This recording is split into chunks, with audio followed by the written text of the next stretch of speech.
사랑하는 성도님 여러분, 오늘 말씀의 제목은 솔로몬이 인생의 후반기 딱 이제 반환점을 돌았습니다. 후반기를 어떻게 인생의 어젠다를 삼고 나라를 이끌어 가야 될 것인가, 아주 중요한 기로점에서 방향을 잘못 잡았다 하는 것입니다. 우리 성도님들 중에서도 40대, 50대 한참 성공가도를 위해서 달리다가 인생의 정점에서 어떻게 내 인생을 바른 방향으로 계속 설정해서 하나님의 도우심으로 성공적인 삶을 살게 될 것인가 하는 것은 굉장히 중요한 질문이 될 것입니다. 성경에서 말하는 성공은 눈에 보이는 성취 이전에 하나님 말씀에 순종하면서 살아가는 삶, 그 자체를 말씀을 하고 있는 것입니다. 그래서 우리가 상태가 어떠하든지 하나님과 함께하는 것이 성공이다, 그렇게 말씀을 하고 있는 것입니다. 우리가 인생을 살아가면서 성공적인 삶을 살고 이렇게 되게 되는데, 그때 이제 사람들은 두 가지 어려움을 겪게 되는 것입니다. 하나는 뭘 얘기하냐니까, 갑자기 목표가 상실되는 것을 경험을 하게 된다는 것입니다.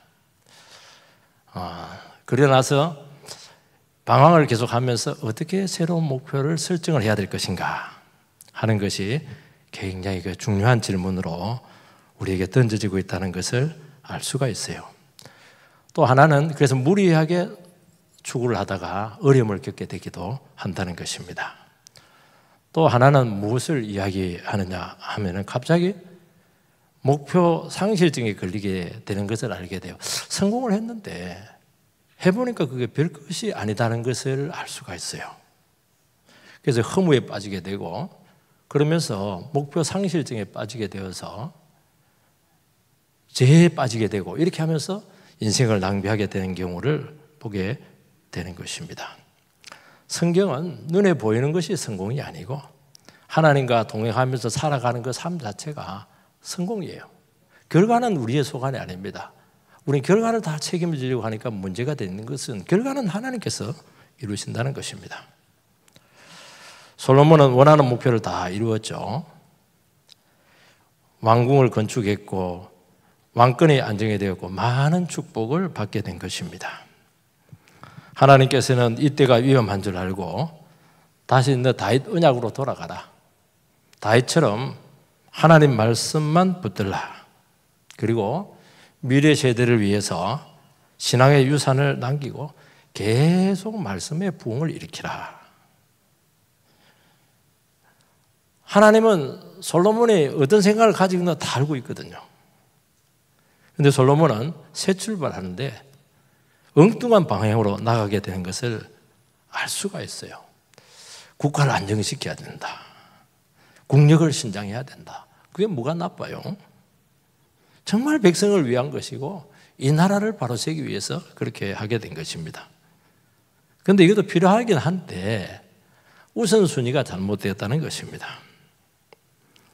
지금 솔로몬이 해야 될 것은 그 성공을 뒤로 하고 본질로 돌아가고 초심으로 돌아가서 하나님 말씀을 끝까지 의지하고 그렇게 했으면 하나님께서 부흥도 주실 뿐만 아니라 부흥이 오면 다 따라오거든요. 나라도 지켜주고 국가적인 부유함도 주게 되고 그렇다는 것입니다. 그런데 솔로몬은 그것을 잊어버리고 이 엉뚱한 방향으로 가는 바람에 부흥도 꺼지고 그 많은 축복이 하나님 앞에 나가는 풍성함의 재료가 된 것이 아니고 그 축복 때문에 부패하게 됐다는 것을 보여주고 있는 것입니다. 오늘 첫 번째는 솔로몬이 나라를 부경하게 하려고 했다는 것입니다. 15절 말씀을 같이 한번 읽겠습니다. 15절 시작.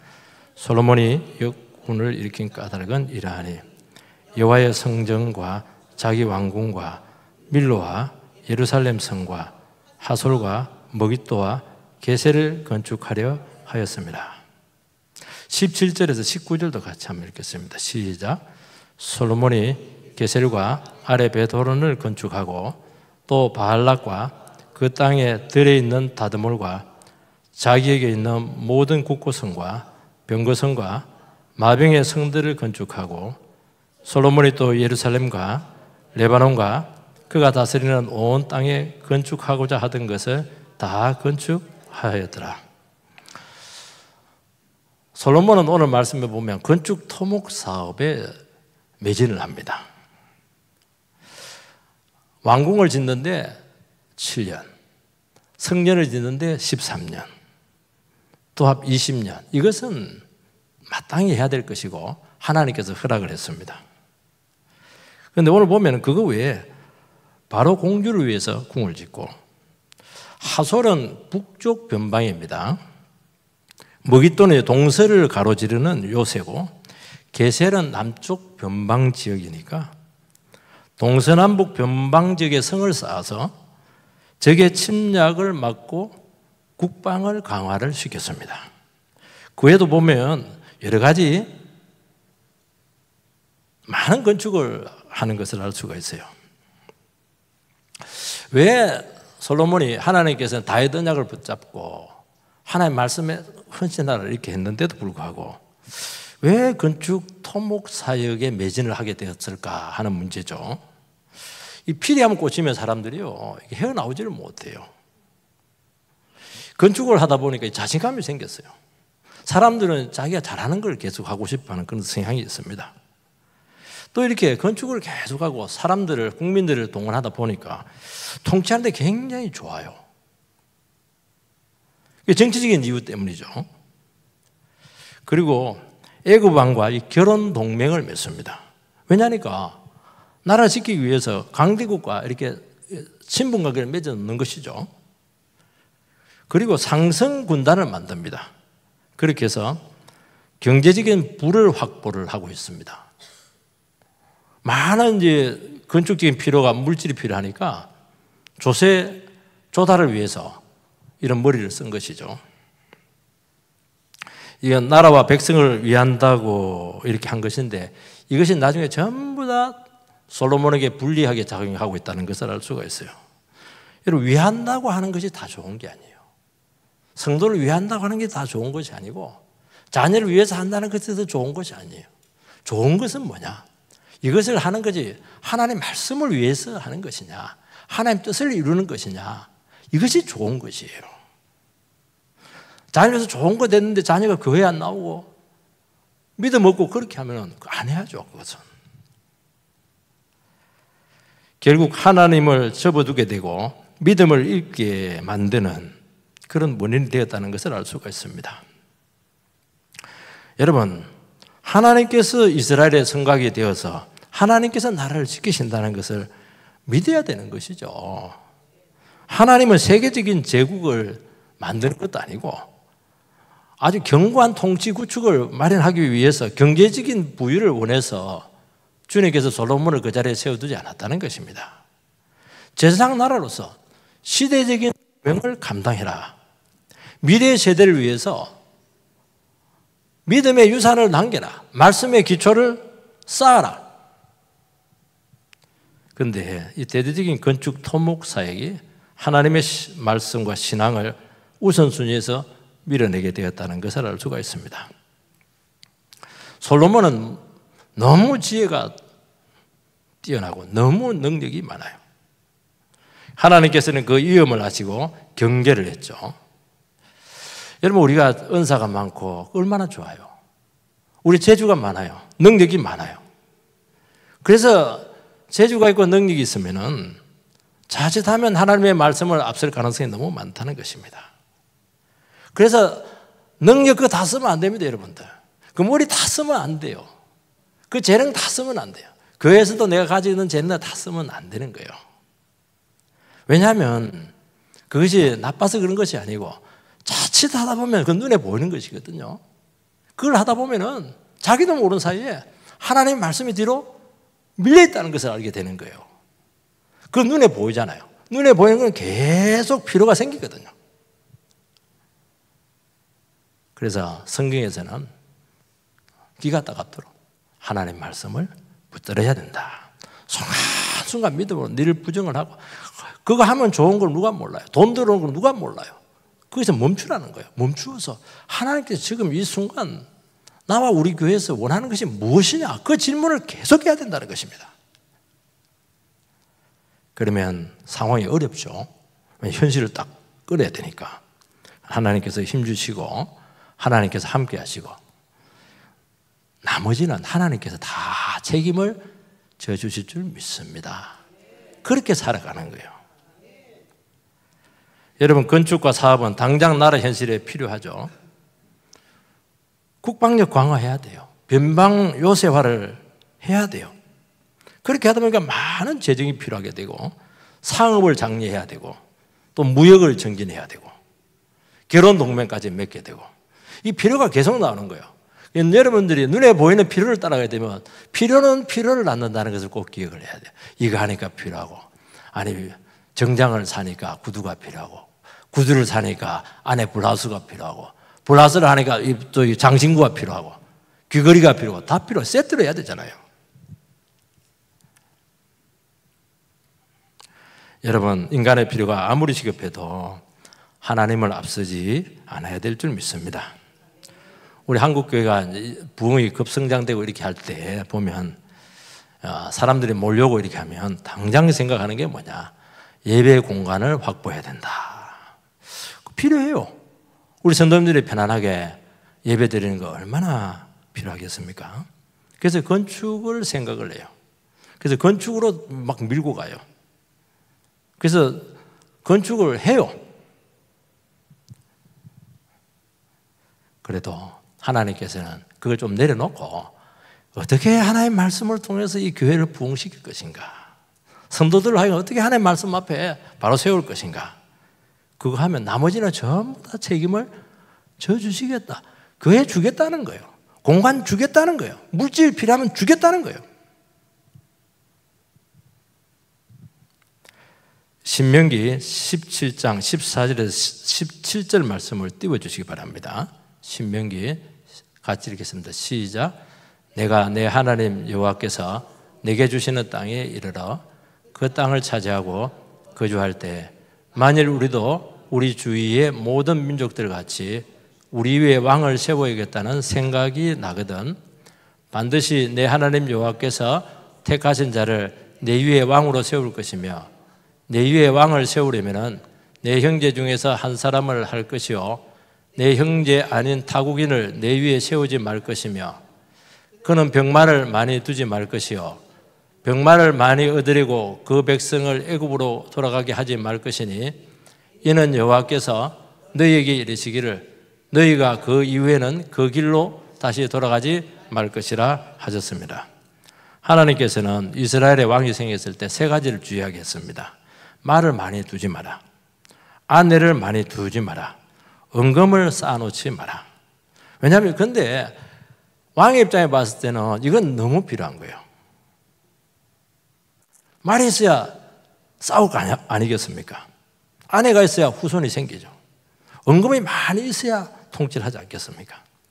근데 하나님께서는 그거 없는 것으로 생각하고 나만 의지하라.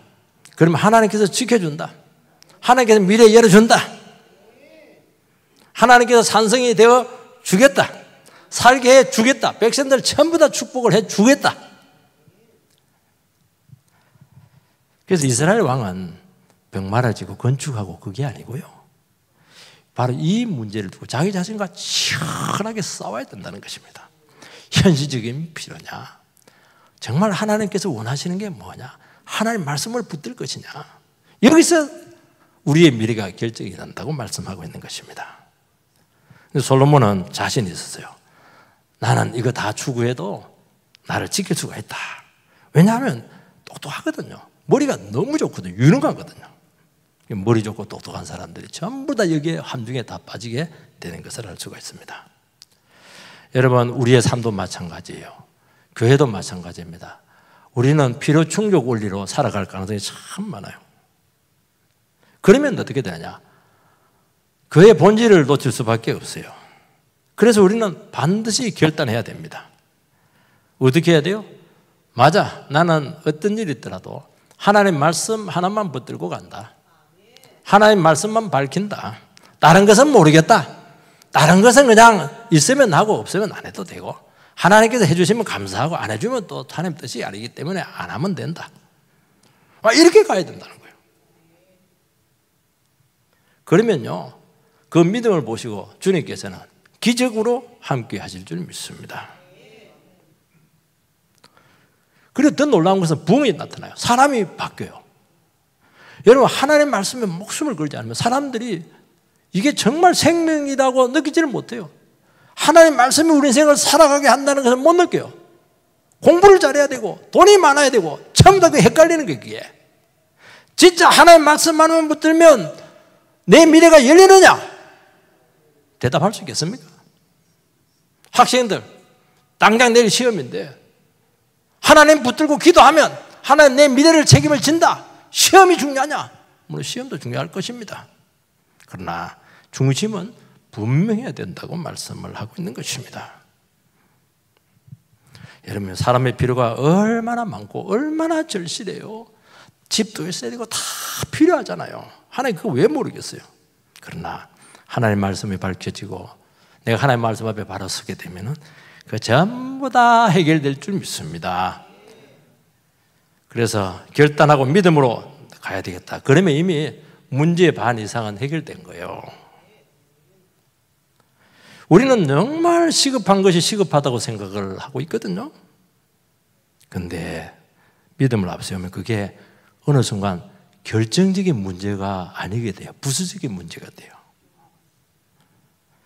여러분, 국방이 얼마나 중요해요. 시급하죠. 근데 하나님께서 지키신다. 그러면 그게 결정적인 사안이 되지 못하는 거예요. 경제가 얼마나 중요해요. 하나님께서 채우신다. 얼마든지 풍성하게 살아갈 수 있게 한다. 부하든지 가난하든지 일체의 비결을 배우느라 그거 믿어버리면은 지금 현실적으로 돈 있고 없고가 뭐가 그렇게 중요해요. 하나님 책임질 텐데. 우리 얼마나 미래가 불안합니까? 미래는 내 손에 달려있는 것은 아니다. 내일 어떻게 돼요? 미래는 하나님 손에 달리는 것이니까 하나님께 맡기는 거예요. 그것만 맡겨도요, 오늘 정말 잘 삽니다. 그러면 오늘 능력이 와요. 능력이 하루하루 살아가는 게 미래가 열리잖아요. 두 번째는 부정적인 씨앗이 지금 점점 도처에서 도사리고 있다는 것입니다. 솔로몬의 건축사의 그 부국 강병책은 나라를 아주 부강하게 만들었어요. 그런데 놀라운 것은 얼마나 통치를 잘했습니까? 성경은 아무 말이 없어요. 유구무원이거늘. 그리고 솔로몬의 사업과 정책과 업적을 있는 그대로 그냥 길을 업적이라고도 안 해요. 그리고 선지자적인 평가가 없어요. 잘했다 못했다 그 평가도 없어요. 근데 자세히 살펴보면은 그 안에 아주 무슨 부정적인 씨앗이 지금 곳곳에 지금 도사리고 있는 것입니다. 16절 말씀을 같이 읽겠습니다. 16절, 16 시작. 전에 애굽 왕 바로가 올라와서 게셀을 탈취하여 불사르고 그 성읍에 사는 가나안 사람을 죽이고 그 성읍을 자기 딸 솔로몬의 아내에게 예물로 주었더니 이스라엘이 애굽 왕 공주와 결혼한 것은 어마어마한 외교적인 승리입니다. 애굽 왕은 그 당시에 최강대국인데 다른 나라 뭐 블레셋 여기 공주하고는 격이 달라요. 그래서 밀로 궁을 건축을 합니다. 그런데 애굽 왕 바로가 결혼 지참금을 뭘로 주느냐? 금을 줘야 되잖아요. 돈을 줘야 되고 은을 줘야 되잖아요. 그렇게 한 것이 아니고 블레셋에 있는 게셀에 침략을 해서 잘 살고 있는 사람들 전부 다 불사르고 가난한 사람 죽이고 그것을 그 땅을 지참금으로 주었죠. 그건 변방이에요. 쓸모없어요. 이스라엘 백성들로 봤을 때 쓸모가 없어요. 여러분, 대제국 바로가 무방비 사람을 죽이고 결혼 지참으로 준 것은 이상하잖아요. 격이 맞지 않잖아요. 솔로몬은 그것을 받고 나서 자존심이 상했는데도 입도 뻥긋 못해요. 여러분 말씀으로 하지 않으면요 바로 이런 현상이 오는 거예요. 남 뒤지다거리 하다 끝나는 것입니다. 여러분 우리가 하나님의 말씀을 소리하고 세상에서 뭔가를 얻기 위해서 그렇게 헌신하고 수고하면 결과가 뭐냐? 다 이 꼴이 난다는 거예요. 사람들이 솔로몬 칭송할지는 모르겠지만은 무시당하거나 뒤치다거리를 할 가능성이 굉장히 많다는 것입니다. 그래서 우리는 어떻게 해야 되느냐? 이 시간 결단을 내려야 될 줄 믿습니다. 말씀으로 한다. 하나님 바라보고 믿음으로 간다. 없어도 좋다. 그러면요 세상에 딱 겁을 내요. 그리고 그 사람을 절대로 함부로 말하지 못해요. 어떻게 쓸모없는 땅을 결혼지 장군을 줄 수가 있어요? 어떻게 우롱을 해요? 하나님이 함께 하시는 그 종을 어떻게 우롱을 해요? 있을 수가 없죠. 여러분 바로 공주와 결혼 생활을 하게 되는데 그 결혼 생활이 행복했을 것 같습니까? 아내이기 전에 상전이야. 이게 상전 못지서지 궁도 따로 만들어주고 특별 대우를 하는데 존귀한 하나님의 종이 이방 공주에서 끌려다니는 그 가정생활을 했어야 되겠습니까? 가정의 질서가 무너져 버렸잖아요 벌써. 20절 22절 말씀을 띄워주시기 바랍니다. 20절 같이 읽겠습니다. 시작. 이스라엘 자손이 아닌 아모리 사람과 헷 사람과 브리스 사람과 히위 사람과 여부스 사람 중 남아있는 모든 사람 곧 이스라엘 자손이 다 멸하지 못하므로 그 땅에 남아있는 그들의 자손들을 솔로몬이 노예로 역군을 삼아 오늘까지 이르렀으되 다만 이스라엘 자손은 솔로몬이 노예를 삼지 아니하였으니 그들의 신하와 고관과 대장이며 병거와 마병의 지휘관이 됨이었더라. 솔로몬은 이제 노역군을 삼을 때 가나안 원주민들을 노예로 부립니다. 가나안 원주민들을 노예로 부르게 되면 무임금 노동력을 얻는 것이죠. 머리가 천재예요, 이 사람은. 돈 안 들이고 원하는 목적을 성취하는 것입니다. 임금을 안 줍니다. 임금을 안 주고 사람을 이제 공짜로 쓰게 되는데 정말 임금을 안 주게 될까요? 눈에 보이는 임금은 안 줘도 눈에 보이지 않는 어느 정도의 대가는 반드시 지불할 수밖에 없어요. 그래 안 하면 일이 안 되게 돼 있어요. 여러분 다 공사들을 해보시고 그렇게 해서 알 텐데 사람들 계산 다 하거든요. 말 안 들어요. 그럼 뭘 줘야 됩니까? 자치권을 줘야죠. 그리고 그들의 종교를 인정해야 되는데 그 종교가 썩어 먹은 바알신앙 아니겠습니까? 자치권, 종교권 이것은 값으로 따질 수 없는 어마어마한 대가. 돈 주고 쓰는 게 낫지. 왜 그들의 종교를 받아들이고 그들이 왜 자유를 줘요? 그것 때문에 이스라엘이 썩게 되지 않았겠습니까? 여러분 세상에요 공짜 없습니다. 좋은 제의 있죠? 공짜인 것 같아요? 어렵더라도 정당한 대가를 지불하는 것이 후회가 없어요. 우리나라 지금 값싼 노동력이 막 들어오고 있고요. 그 외국인 노동자들에게 전도가 이루어지고 있습니다. 저는 그게 우리나라 노동력에 좀 이렇게 부족으로 있을 수 있다고 생각을 합니다. 그러나 이슬람권 노동자들에 대해서는 좀 우리가 기도를 많이 해야 될 줄 믿습니다. 왜냐하면 그 사상이 문제예요. 그 사상이 뭡니까? 이슬람권은 약할 때는 철저히 평화주의자입니다. 어느 정도 세력이 딱 생기면은 그때는 아주 무섭죠. 이슬람의 교리가 뭡니까? 한 손에는 코란, 한 손에 칼 아니에요. 칼로 포교를 하잖아요. 저는 우리가 종교를 그렇게 폄하하고 그런 차원은 아니에요. 기도 많이 해야 된다는 거예요. 여러분, 이스라엘 백성들은 율법에 따라서 노예로 부리지 못하게 주님께서 정해 놓았죠. 노예는 안 부리지만은 동원은 해요. 그 순번제로 한 달 일하면은 2달 쉬게 하고. 그래서 생업에 지장이 없도록 그렇게 만들었습니다. 이것도 한 1년 정도 하고 말아야지. 계속 통치기간 내내 이것을 하게 되면은 백성들이 정상적인 삶이 안 되니까 불만이 쌓일 수밖에 없는 것입니다. 지도자는 뭘 하는 사람이냐? 백성들이 편안하고 잘 살게 해줘야 된다는 것입니다. 힘들게 계속 하는데 누가 좋아하겠어요? 불만이 쌓이면 꾹꾹 눌러놓게 되겠지만 나중에 회복할 수 없는 비싼 대가를 지불할 수밖에 없는 것입니다. 그렇게 하면 안 돼요. 딱 정해야 됩니다. 건축이고 하나님 필요하면 한다. 교회 이거 하나님 필요하면 교회 준다. 딱 믿어야 돼요. 양질의 말씀을 먹이고 양을 사랑하고 양들이 행복하게 하고 양들이 자기 자신의 삶을 충성스럽게 일구어 나가도록 돕고 그렇게 하라는 거예요. 그렇게 하기 위해서 목자를 세우지 않았겠습니까? 그런데 목적만 우선시하는 바람에 나라가 골병이 들게 된 것을 알 수가 있고요. 교회도 마찬가지입니다. 솔로몬은 중요한 일을 너무너무 많이 했고 정말 이 사람이 머리가 좋고 부지런했습니다. 이게 다 백성을 위해 한다고 했고 나라를 위해서 한 것입니다. 그러나 주님께서는 어긋났다는 거예요. 누가 그렇게 하라고 했느냐는 거예요. 네 아버지 그렇게 했냐는 거예요. 네 아버지 다윗이 그렇게 했냐는 거예요. 다윗처럼 목숨 걸고 하나님 언약을 지키고 약속을 지키고 하나님 말씀을 붙들고 이것만이 유일하게 부패하지 않고 끝까지 주님 앞에 충성되게 살아갈 수 있는 유일한 방법이다. 왜 이 쉬운 길을 선택하지 못하느냐 말씀하고 있는 것입니다.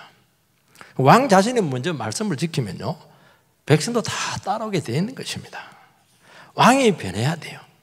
왕이 자라야 돼요. 그러면 백성들도 성숙하게 되어 있는 것입니다. 그래서 하나님 나라의 지도자 이스라엘의 왕은 백성들에게 진짜 필요한 것이 무엇인가 여기에 대한 엄함한 고민이 있어야 된다는 것입니다. 왜냐하면 눈에 보이는 필요는 너무 많거든. 그거 다 채워주다가는 채워주지도 못하고 채워주고 욕대로 묻고 엉뚱한 결과가 나타난다게 된다는 하나를 딱 잡아야 돼요. 하나를. 하나님이 백성들에게 원하는 것이 무엇이냐 거기에 대해서 분명히 해야 된다는 것입니다. 근데 사람은 안 그렇잖아요. 어느 순간 욕심이 딱 들어가면서 목적이 흐려지기 시작해요. 이것도 해보고 저것도 해보고 몇 번 시행착오 해보다가 박살나는 것입니다. 백성을 위해서 했는데 칭찬이 딱 따라와요. 솔로몬 유능하다. 카리스마 짱이다. 그냥 백성들 마음은 처음엔 지지를 해요. 그리고 하나님은 간구도 없고 사람의 마음에 휘둘리게 될 줄 믿습니다. 여러분요, 이 건축 사업이나 결혼 동맹 이런 것들은 중독성이 있어요. 성곽을 지으니까 무기고가 있어야 돼요. 무기고를 짓고 나니까 병거성이 필요해요. 말이 있으니까. 그러니까 또 마병성이 있어야 되는 것이죠. 그리고 예루살렘 성만 건축하는 것도 대단한데 레바논까지 남은 나라 땅까지 건축을 하고 있어요. 돈을 많이 주거든. 여러분 우리가 하나님의 말씀 앞에 온전하게 결단하지 못하면 전부 다 빤히 보이는 이 길을 다 간다는 거예요. 처음에 천막교회 하면서 얼마나 눈물로 기도해요. 천막교회에서 지상으로 올라가면 좋겠다. 사고를 써서 전세로 가면 좋겠다. 전세에 갔죠. 그러면 자기 건물을 가지고 싶은 거예요. 건물을 가지니까 막 그냥 교육관이 있어야 돼요. 교육관이 있으니까 기도원이 있어야 돼요. 기도원이 생기니까 묘지가 있어야 돼요. 묘지가 있으니까 지금 학교를 세워야 돼요. 그러면서 본질에서 흐려지게 되는 것을 알 수가 있습니다. 누가 너를 하고 그걸 하라고 했냐는 거예요. 누가 하나님의 말씀을 밝히고 하나님의 말씀 앞에 백성들을 부엉 깨고 세우라는 거예요. 여러분 24절 말씀을 같이 읽겠습니다. 시작. 바로의 딸이 다윗성에서부터 올라와 솔로몬이 그를 위하여 건축한 궁에 이를 때 솔로몬이 밀로를 건축하였더라. 이 바로의 공주가 다윗성에 살다가 솔로몬이 건축한 궁으로 이사를 하기 위해서 밀로 궁을 짓습니다. 따로. 그래서 거기에 공주를 살게 합니다. 왜 처소를 왜 옮겼겠는가? 다윗성하고 성전하고 가까워요. 이방 여자가 살고 있으니까 성전 출입이 위험하기 때문에 좀 멀리 띄워놓은 것입니다.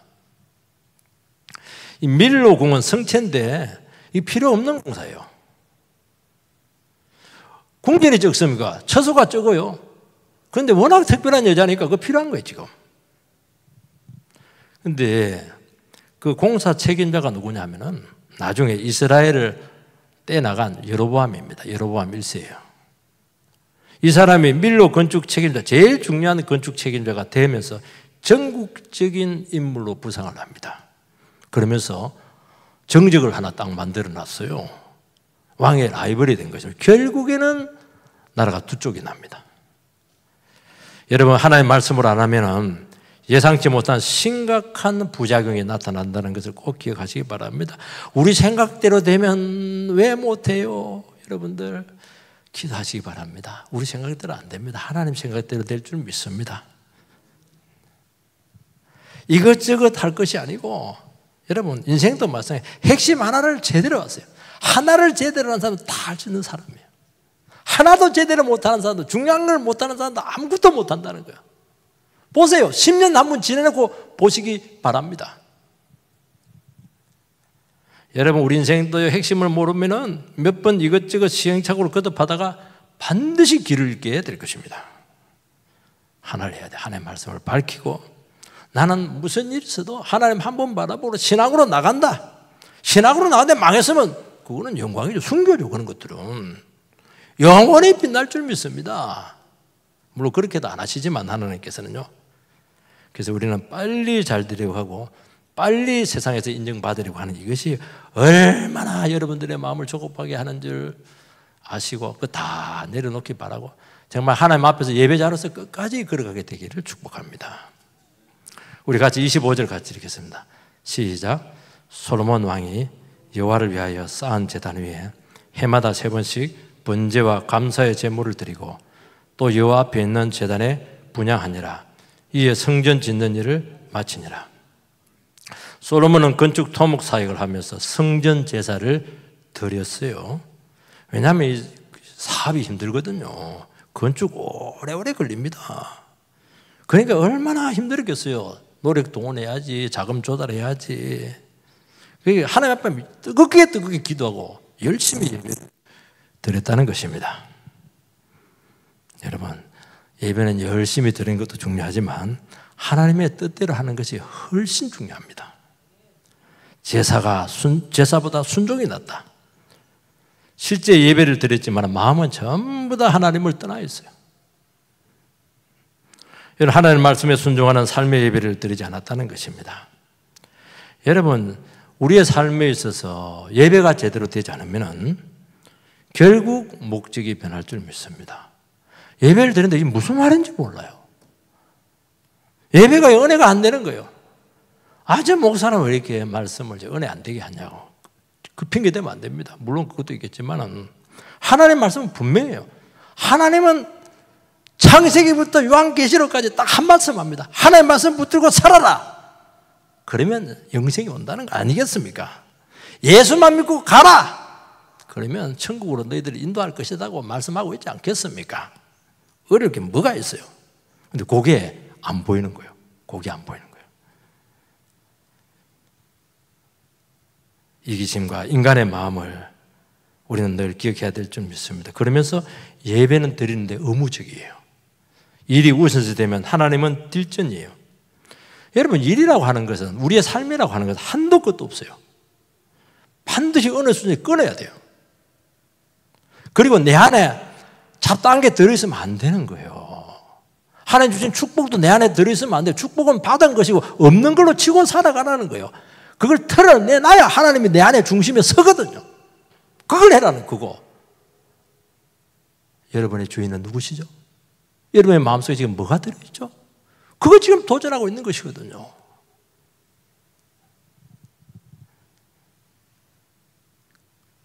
예배하면서도 일 생각하고 있으면 다 욕심일 줄 믿습니다.